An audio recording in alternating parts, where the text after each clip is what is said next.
दक्षिण चीन सागर से लेकर लद्दाख तक पड़ोसी देशों की जमीन पर कब्जा करने की फिराक में लगे चीनी ड्रैगन ने अब एक और मोर्चा खोल दिया है। चीन के सरकारी न्यूज चैनल CGTN के संपादक सेन सेवई ने दावा किया है कि रूस का व्लादिवोस्तोक शहर वर्ष 1860 से पहले चीन का हिस्सा था। उन्होंने कहा कि इस शहर को पहले हैशनवाई के नाम से जाना जाता था और अफीम युद्ध के बाद एक तरफा संधि के जरिए इसे रूस को दे दिया गया। दरअसल व्लादिवोस्तोक शहर की स्थापना के उपलक्ष्य में चीन में रूसी दूतावास ने एक सोशल मीडिया पोस्ट की थी। इस ट्वीट के बाद बड़ी संख्या में लोगों ने ट्वीट कर इस शहर को चीन का हिस्सा बताया। इसी विवाद में CGTN के संपादक सेन सेवई भी कूद पड़े।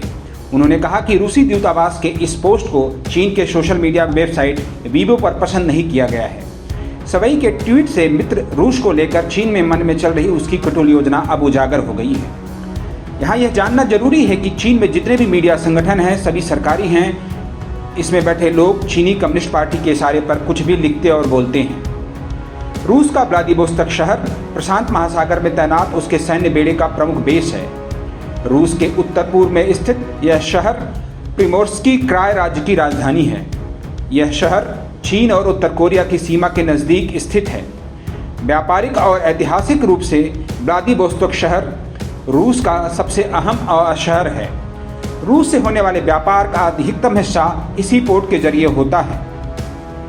यह शहर 1860 से पहले चीन का हिस्सा था, लेकिन अफीम युद्ध में ब्रिटेन और फ्रांस के हाथों ड्रैगन की शर्मनाक हार के बाद इसे रूस को दे दिया गया।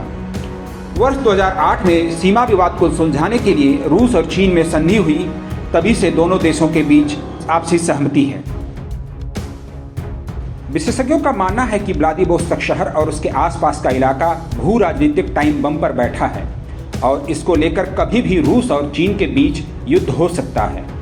उनका यह भी कहना है कि चीन तब तक केवल शांत है जब तक कि उसकी सैन्य क्षमता और परमाणु हथियार रूस के बराबर नहीं हो जाते हैं। जवाहरलाल नेहरू विश्वविद्यालय में प्रोफेसर श्रीकांत कोंडापल्ली का मानना है कि भविष्य में होने वाले इसी खतरे को देखते हुए रूस भारत को लगातार हथियार मुहैया कराता रहा है।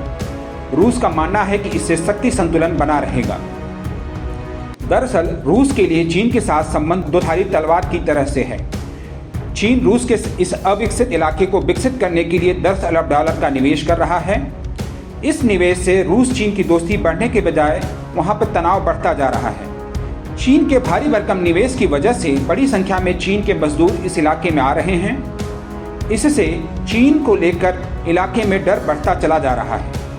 रूस के लोगों का मानना है कि यह इलाका अब अघोषित रूप से चीन का हिस्सा हो गया है। चीन कभी भी इस पर कब्जा कर सकता है। यह पूरा इलाका प्राकृतिक संसाधनों जैसे तेल और गैस से भरा हुआ है, लेकिन अब यह रूस के लिए संकट का सबब बनता जा रहा है। रूस ने हाल ही में 1.5 लाख हेक्टेयर जमीन को चीन को 49 साल के लिए लीज पर दिया है। रूस में इस फैसले की कड़ी आलोचना हो रही है। विशेषज्ञों का कहना है कि अगर दोनों देशों के बीच सीमा विवाद को मैनेज कर लिया गया तो ठीक, नहीं तो आने वाले समय में यह युद्ध का कारण बन सकता है। नवभारत टाइम्स ऑनलाइन के लिए शैलेश शुक्ला की रिपोर्ट।